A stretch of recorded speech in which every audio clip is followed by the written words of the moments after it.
जय हिंद। आप देख रहे हैं बाहु एक्सप्रेस और मैं हूं आपके साथ राजेंद्र रैना। एक तरफ जहां जम्मू कश्मीर की अगर बात करें तो जम्मू कश्मीर के नौशहरा विधानसभा के सुंदरबनी में जहां पर भाजपा का गढ़ माने जाने वाला जो क्षेत्र था, आज लगभग 2 से 3 वर्ष हो चुके हैं और यहाँ पर नगर पालिका के चुनाव में 13 के 13 जो वार्ड मेंबर थे वह यहाँ पर भारतीय जनता पार्टी के कमल के निशान चुनाव पर जीतकर सामने आए थे। और भारतीय जनता पार्टी का जो गढ़ था, आज मुझे लगता है कि इस गढ़ में एक दरार हमें देखने को मिल रही है।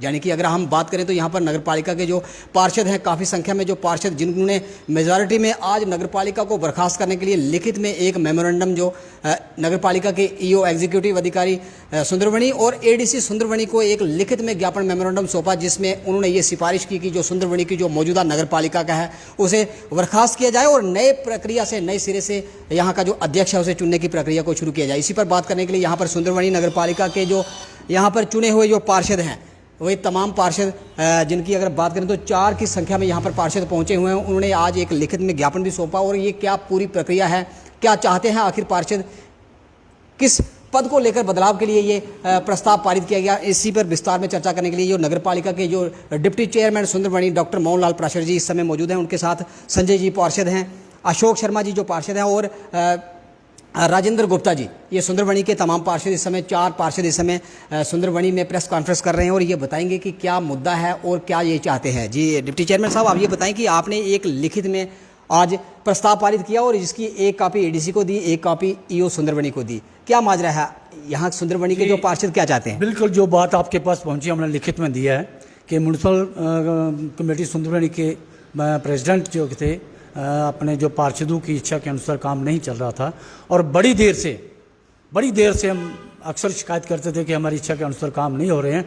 और कल या उससे पहले एक हमारी मीटिंग हुई थी, उसमें उन्होंने साफ कह दिया कि मैंने तो काम मेरा करने का तरीका यही रहेगा, आपने अगर वोट डलवाना है या कोई नया प्रेसिडेंट बनाना तो बना लो। ये बात किसने बोली? ये प्रेसिडेंट म्यूनसिपल कमेटी जो इस वक्त एडजस्ट करते थे। तो यहाँ पे जो पार्षद थे वो किस बात को लेकर नाराज चल रहे थे? क्या उनको डेवलपमेंट के लिए पैसा कम दिया जाता था या उनकी बात सुनी नहीं जाती? 2 बातें कहूँगा तब्दीली के लिए। एक तो हमारा संविधान ये कहता है कि अगर 2 साल के बाद आप परिवर्तन कर सकते हैं, एक तो ये बात।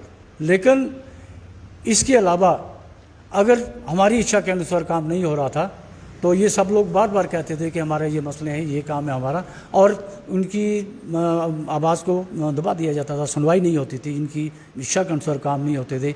जो रेजोल्यूशन अगर कोई पास कर देते हैं हम उसको वो रिजेक्ट कर देते थे और मनमाने ढंग से एक रेजोल्यूशन अगर हमने दस्तखत करके दिया हुआ है उसको पीछे कर देना और अपनी मर्ज़ी से जो रेजोल्यूशन हो वो लागू कर देना, ये हमें पसंद नहीं था।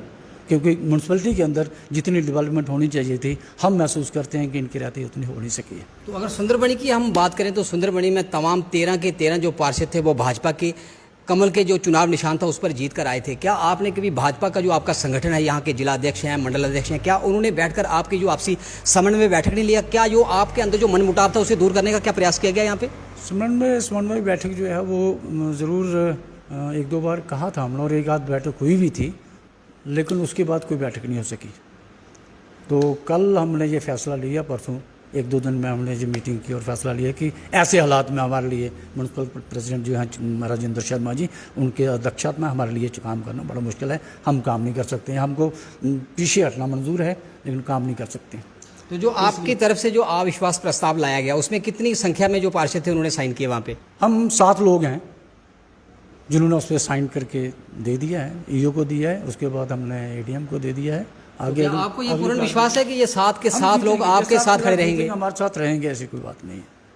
तो अगर ये आप विश्वास प्रस्ताव के बाद अगर ये जो आप चाहते हैं कि यहाँ पर बदलाव हो, बदलाव की प्रक्रिया हो, यहाँ पे चुनाव हो, पार्षदों की इच्छा के अनुसार यहाँ पर चेयरमैन चुना जाए, अगर आप फिर भी इसमें नाकामयाब साबित हुए तो क्या कहेंगे? फिर जो भी हालात बनेंगे उसका सामना करेंगे, लेकिन जो भी चुना जाएगा इन पार्षदों की इच्छा से चुना जाएगा और हमें विश्वास है कि हम अपना प्रेसिडेंट जो है बनाएंगे। तो यहाँ पर एक और पार्षद राजेंद्र गुप्ता जी, हम उनसे भी बात करेंगे कि आखिर ये जो डिप्टी चेयरमैन साहब ने आरोप लगाया कि हमारी यहाँ पे सुनी नहीं जाती थी, जो भी हम प्रस्ताव, जो मेमोरेंडम हम लिखित में देते थे वो मेमोरेंडम जो नगर पालिका के टेबल के ऊपर जाके चेंज हो जाता था। तो आपने एक प्रस्ताव भी पारित किया, क्या कहेंगे कि ये जो प्रस्ताव पारित हुआ इसमें आप सफल होंगे अथवा जो मौजूदा नगर पालिका की चेयर पे जो पद पे आसीन है वही चेयरमैन बने रहेंगे? सबसे पहले तो मैं आपका शुक्रिया अदा करना चाहता हूं, जिन्होंने हमारे 2 मिनट फ़ोन करने पे आप जहां पर सारा मीडिया जहां पर आया। हमें 2.5 साल हो गए, पौने 3 साल म्यूनसिपल कमेटी में बैठे हुए। पिछले 2.5 पौने 3 साल में हमारे किसी वार्ड में इस तरीका का काम नहीं हुआ कि जे हम लोगों को कह सकें कि हमारी जो म्यूनसिपल कमेटी बनी हुई है उसमें हम खरे उतरे हैं, हमारा काम अच्छा हुआ है, सबकी सुनवाई हुई है। ऐसा कुछ नहीं हुआ। पिछले 2.5-3 साल से हम जाते थे, चाय पीते थे तो वापस आ जाते थे। पिछले 2-3 दिन हो गए हैं, हमने तकरीबन इससे पहले एक बार हमारी मीटिंग हुई थी, पहले भी मीटिंग होती थी, लेकिन हमने चेयरमैन साहब और ईओ साहब को ये बोला था, अब तक जितना भी पैसा आया है, जितना पैसा आया है 2.5 साल पौने 3 साल में, कौन सी वार्ड में कितना पैसा लगा है, वो उसकी हमें डिटेल चाहिए। 1 महीने तक हमें उसकी ना डिटेल मिली, ना उन्होंने हमें ये बताया कि किस वार्ड में कितना पैसा लगा। तो जब उन्होंने हमारे कहने पे उन्होंने दिया, उन्होंने फिर उसमें कुछ वार्डें मेंशन नहीं की, 2-3 वार्डें मेंशन नहीं की। हमने कहा ये रिकॉर्ड हमें पूरा चाहिए। एक 13 नंबर वार्ड थी, उसका रिकॉर्ड नहीं दिया हमें। 5 नंबर वार्ड, उसका रिकॉर्ड नहीं दिया। साथ में 4 नंबर का। हमने कहा ये ठीक नहीं है।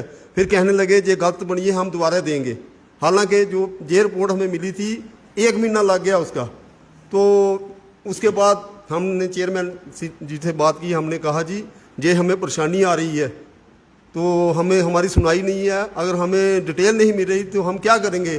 फिर उन्होंने वो कह रहे थे आप इतनी ऊंची बातें मत करो, तो अगर जिसको ज़्यादा तकलीफ है वोटिंग करा लो, जिसके पक्ष में जो होगा वो चेयरमैन रहेगा। हमने कहा हमारी ऐसी कोई मंशा नहीं है, ऐसी कोई बात नहीं है, लेकिन हमें इतनी परेशानी आई बहुत ज़्यादा। आपके सामने है सब कुछ, कितनी फंडिंग हुई है और कितना पैसा ग्राउंड पे लगा। तो हमारा कोई ऐसी जे मंशा नहीं थी हम चेयरमैन चेंज करें। हमें प्रॉब्लम आ रही थी, पब्लिक को प्रॉब्लम है, जिससे हमें रोज़ परेशानियों का सामना करना पड़ता था। इसलिए हमने आज सभी मिल बैठ के हमने ये फैसला किया। हमें बार बार चैलेंज दिया जा रहा है कि आप अगर दम है तो आप वोटिंग करा लो। कुल मिलाकर आपने हताश होकर ये निर्णय लिया? हताश नहीं, हमें चैलेंज किया गया ना, बार बार ये चैलेंज किया गया, अगर आपके अंदर दम है तो आप वोटिंग करा लो। 4 बार 5 बार ये बोला गया। हमने कहा ऐसी हमारी कोई मंशा नहीं है। फिर हमने मिल बैठ के सारे पार्षद बैठे पे हमने क्या करना है, सबको परेशानी थी, सारे एक ही माते में बोलने लगे हम चलते हैं ईओ साहब के पास, एडीसी के पास। हमने सबसे पहले प्रोसेस पूरा किया, स्टैंप्स लगाई, मोहर लगाई। उसके बाद हमने ईओ साहब को रिटर्न में दिया। उसके बाद हम एडीसी दफ्तर चले गए, उन्होंने बड़ा अच्छा रिस्पांस दिया। उनके पास बैठे, फ़ोटो शोटो जो भी खिंचवाना था खिंचवाया। तो हमारे पास रसीद पड़ी हुई है, जो भी प्रोसेस था हमने पूरा किया हुआ है। आप देखते हैं आगे क्या कदम एडमिनिस्ट्रेशन से रहता है, वो क्या करते हैं, देखते हैं आगे। क्या कोई प्रशासन की तरफ से आपको तारीख मिली है कि किस तारीख को आपने एकत्रित होकर यहाँ अगले जो चुनाव प्रक्रिया उसका चयन करना है? नहीं, ऐसा उन्होंने कुछ नहीं बोला। उन्होंने यही बोला मेरे पास आपका रिटर्न आ गया है, हम आगे 1-2 दिन में आपको बता देंगे, जो भी रिपोर्ट होगी हम आपको बता देंगे। धन्यवाद जी। तो आप सुन रहे थे कि यहाँ पर जो पार्षद थे उनका कहना था कि उनकी जो लगातार जो अनदेखी की जा रही थी, लगातार जो उन्हें अनसुना किया जा रहा था, उससे नाराज होकर इन्होंने एक प्रस्ताव पारित किया। और इसी पर एक और अन्य पार्षद संजय शर्मा जी, जो भारतीय जनता पार्टी के काफ़ी सक्रिय कार्यकर्ता थे, यहाँ पर मंडल अध्यक्ष भी रह चुके हैं और काफ़ी चुनावों में इन्होंने बढ़ चढ़कर भाग लिया। और हम इनसे भी पूछना चाहेंगे, संजय जी, जिस प्रकार से भारतीय जनता पार्टी अभी यहाँ पर सत्ता में रही और लगभग चुनाव जो हैं वो आने को हैं, लगभग हमें लगता है कि 2-4 महीने के अंदर चुनाव हो जाएंगे, कहीं ये आपका दाव आप पर ही उल्टाना पड़ जाए, कहीं चुनाव की जो प्रक्रिया आप बदलाव चाहते हैं कि हमें चेयरमैन चेंज करना है, ये ना हो कि आप यहाँ पर आपसी मनमुटाव बना बैठे और भाजपा 2 पार्ट में यहाँ पर फट जाए और 2 पार्ट होने के बाद आप यहाँ पर जो आपका गढ़ माना जाता था उसे ना खो दे। इस पर क्या कहेंगे? पहले नंबर आपका धन्यवाद। दूसरा मैं आपका रिकॉर्ड थोड़ा स्ट्रेट करना चाहूँगा, सीधा करना चाहूँगा। आपने कहा 13 के 13 पार्षद भाजपा से, लेकिन ऐसा नहीं है। कुछ पार्षद जो हैं वो आज़ाद जीते थे। हम 10 पार्षद जो भारतीय जनता पार्टी से जीते थे। उस वक्त में यहाँ का मंडल अध्यक्ष था, ये जो सुंदरबनी है मेरे मंडल के अंतर्गत आती थी।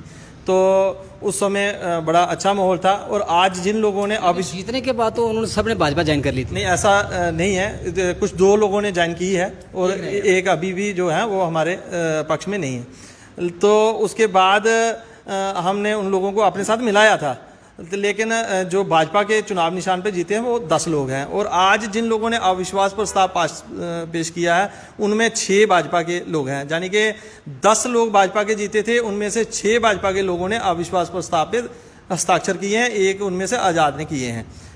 जो कानूनी प्रक्रिया है उसके मुताबिक आज जो है वो प्रेसिडेंट और वाइस प्रेसिडेंट जो है वो अपने पद पे आज के बाद कोई कार्य नहीं कर सकते हैं। और उसके बाद जो भाजपा से जीते हुए लोग हैं उनको पार्टी व्हिप जारी करेगी किसी को टिकट देने के बाद कि कौन भाजपा का प्रेसिडेंट होगा, कौन वाइस प्रेसिडेंट होगा। ये कानूनी प्रक्रिया है। और जो भाजपा, क्योंकि मेजॉरिटी में भाजपा के लोग यहाँ पर हैं, तो इसलिए भाजपा के अगेंस्ट कोई नहीं खड़ा होगा, ना कोई दावपेच है, ना कोई, ये एक बदलाव की प्रक्रिया है। क्योंकि जब प्रेसिडेंट और वाइस प्रेसिडेंट बनाए गए थे उस वक्त भी 2 लोग जो थे वो प्रेसिडेंट के दावेदार थे। और एक समन्वय बनाने के लिए उस वक्त जो है वो अध्यक्षता और मेजॉरिटी में हम लोगों ने इस पे सहमति जताई थी कि पहले जो है प्रेसिडेंट श्री राजेंद्र शर्मा जी होंगे और जो वाइस प्रेसिडेंट है वो मोहनलाल पाराशर जी होंगे। और जो दूसरा टेन्योर होगा, क्योंकि उस वक्त 2.5 या 2 साल के बाद परिवर्तन की जो सरकारी प्रक्रिया थी, ड्यूटी बनने के बाद वह प्रक्रिया समाप्त हो गई और अब परमानेंट भी एक प्रेसिडेंट रह सकता है। लेकिन पहले ऐसा नहीं था, पहले था कि जो 2.5 साल के बाद परिवर्तन होना ही होना था। तो अभी भी इसके लिए प्रक्रिया चलाएगी कि परिवर्तन होना चाहिए, क्योंकि अभी दूसरे लोगों को भी मौका लगना चाहिए। ना तो हम दावपेच पिछले जो हमारे प्रेसिडेंट साहब हैं उनके खिलाफ कर रहे हैं, हम तो सुंदरमणि की डेवलपमेंट चाहते हैं। यदि डेवलपमेंट में तो कोई परेशानी आ रही है तो बदलाव जरूरी है। जब किसी बात पे सवालिया निशान उठता है तो बहुत सारी चीज़ों पे सवालिया निशान उठते हैं। कुछ लोगों पे FIR लगी, हम पे सवालिया निशान आया कि भारतीय जनता पार्टी की लोग हैं, भारतीय जनता पार्टी की सुंदरबनी में म्यूनसिपलिटी है, फिर लोगों पे FIR लगी। इस बात को समाप्त किया जा सकता था बातचीत के जरिए। और बहुत सारी डेवलपमेंट के काम हैं सुंदरबनी में, कुछ नया इलाका जो है इसमें इंक्लूड हुआ है, उनमें गलियों नालियों की परेशानी है, वो बन सकते थे और केंद्र सरकार ने पैसा भी दिया है। लेकिन जब प्लान बनाने की बात आती है तो जो कुछ पार्षदों की बात नहीं सुनी जाती है। प्लान में दे दिया जाता है कि गेस्ट हाउस जरूरी है, प्लान में कुछ और काम दे दिए जाते हैं जो होने बड़े मुश्किल होते हैं। जैसे 80 लाख का एक चिल्ड्रन पार्क का प्रोजेक्ट हो चुका है, उसमें लगभग 50 लाख का टेंडर लग चुका है, लेकिन वो हवा में है। अभी तक वो कहाँ पर बनना है, उसके बनने के लिए जगह ही नहीं है। तो वही जो 50 लाख का कार्य था वो हमारी गलियों नालियों में हो सकता था। यदि आपसी सहमति से काम किया जाए तो बहुत बेहतर काम हो सकता था। बहुत अच्छी केंद्र में सरकार हमारी है, बहुत अच्छी फंडिंग हो रही है, तो फिर थोड़ी सहमति में थोड़ी फर्क आने से ये कदम उठाना पड़ा। कोई दावपेच हम किसी के खिलाफ नहीं लड़ सकते। संजय जी, मेरा आपसे ये सवाल था कि आप जिस प्रकार चुनाव प्रक्रिया के अनुसार ही आप अपना नया जो अध्यक्ष या नया चेयरमैन चुनना चाहते हैं, क्या आपको ये डर नहीं लगता कि क्या पता इस प्रक्रिया के बाद भाजपा यहाँ 2 गुटों में बढ़ जाए? नहीं, ऐसा कुछ नहीं है। भाजपा के ऊपर बहुत बड़ा संगठन बैठा हुआ है। भाजपा जो है वो अपने जो न्यूनतम जो नीचे जो हमारा सबसे नीचे कार्यकर्ता होगा उससे पूछकर आगे जो प्रक्रिया चलाती है। पहले भी जब प्रेसिडेंट और वाइस प्रेसिडेंट बनाए गए थे तो सभी पार्षदों की राय ली गई थी, तो मेजॉरिटी में जो राय थी उस पर कार्य हुआ। आज जो मेजॉरिटी में लोग हैं वो जिस बात के लिए मानेंगे पार्टी उसी पे काम करेगी। अगर इस अविश्वास प्रक्रिया में अगर आप कामयाब साबित होते हैं, आपका जो लक्ष्य है अगर उसके अनुसार अगर आप यहाँ पर जो अध्यक्ष को बदलने की जो प्रक्रिया उसमें अगर कामयाब होते तो अगला अध्यक्ष चेयरमैन कौन होगा? देखिए, ये तो पार्षद तय करेंगे, पार्टी हाईकमान तय करेगी। ठीक है, फिलहाल चेहरे सबको पता होते हैं कि ये चेहरे हैं जो हो सकते हैं, लेकिन फाइनल डिसीजन जो है वो मैं नहीं कर सकता, ना ही मैं नाम अभी क्लियर करूंगा। इसका फैसला जो है माननीय अध्यक्ष रविंद्र रैना जी, क्योंकि मैंने उनको कॉपी भेज दी है इस विश्वास प्रस्ताव की, अपने प्रभारी जी को भेज दी है, अपने प्रदेश के सभी जो पदाधिकारी हैं उनको मैंने इनकी कॉपी भेज दी है और इसकी जो सूचना है वो दे दी है। अगर पार्षदों की ओर से अगर आपके नाम के ऊपर मोहर लगती है तो क्या आप तैयार हैं? देखिए, जो सेवा मुझे करने के लिए बोला जाएगा मैं मानूंगा, लेकिन ऐसा अभी तक है नहीं। मुझसे कई लोग सीनियर हैं, कई लोग एक्सपीरियंस्ड हैं। मैं चाहूँगा कि मुझे कभी भी कुर्सी का कोई लालच नहीं रहा है, ना मैं कभी कुर्सी के लिए मैंने कोई कार्य किया है। मतलब मुझे दायित्व नहीं चाहिए है, मुझे कार्य करने का मतलब मैं कर रहा हूँ, मैं एक पार्षद होते हुए भी कर रहा हूँ। लेकिन सिर्फ ये होता है कि जो पार्षद होने के मेरे अधिकार हैं उनको कहीं ख़त्म नहीं किया जाए उनको समाप्त नहीं किया जाए। उनको जब थोड़ी ठेस पहुंचती है तो कोई कार्य मतलब थोड़ा कदम कोई उठाना पड़ता है। अदरवाइज मुझे किसी दायित्व की, किसी पद की कोई मंशा नहीं है, ना मैंने इसके लिए किसी से कोई आग्रह किया है, ना ही कोई किसी ने बोला है। तो अविश्वास प्रस्ताव के ऊपर साइन किए गए, आपने भी साइन किए, किस वजह से किए? बस यही जो सभी ने स्टेटमेंट दी है, यही वजह थी। और सुनवाई नहीं होती? सुनवाई नहीं होती। हमने जब कहा तो वो चैलेंज कर गए कि आप भाई 2 पेटी लगा दो तो उसमें वोटिंग डलवा लो। तो जब उन्होंने ऐसा कहा 3 बार 4 बार कहा तो हमने कहा भाई अगर आप चाहते हैं तो कर लेते हैं, यही कर लेते हैं। क्या आपको लगता है कि आप कामयाब होंगे? बिल्कुल लगता है जी, क्यों नहीं कामयाब होंगे। जिन लोगों ने साइन किए वो आखिर वक्त तक आपके साथ खड़े रहेंगे? बिल्कुल। और साइन ऐसे कोई ज़बरदस्ती तो किए नहीं जा सकते, ना ही कोई लालच है, ना कोई पैसे बांट रहा है। जहाँ तो अपनी अपनी मजबूरी है, जिसको तकलीफ है वो अपना साइन कर रहा है, अपना मोहर लगा के उसने प्रस्ताव पेश कर दिया है। तो किस प्रकार आप सुन रहे थे यहाँ पर सुंदरबनी नगर पालिका के जो जीते हुए पार्षद हैं उन्होंने मेजॉरिटी में यहाँ पर साइन करके एक अविश्वास प्रस्ताव की एक जो प्रति थी यहाँ पर ईओ को दे दी और एक प्रति जो थी एडीसी सुंदरबनी को दे दी। अब इनका ये अगला निशाना ये रहेगा कि जब भी प्रशासन की ओर से इनको एक तारीख दी जाएगी उस तारीख को वे यहाँ पर एकत्रित होकर जिस प्रकार संजय जी ने कहा कि व्हिप जारी होगी कि भाजपा के जितने भी जो पार्षद हैं वो उस बैठक में जो चुनावी बैठक होगी उसमें शामिल होंगे और अगला इनका अध्यक्ष, अगला इनका चेयरमैन, उप चेयरमैन कौन होगा उसी बैठक में सब तय होगा। फिलहाल आप देखते रहे बहु express. Video journalist Sachin Rana के साथ सुंदरबनी से मैं राजेंद्र राणा।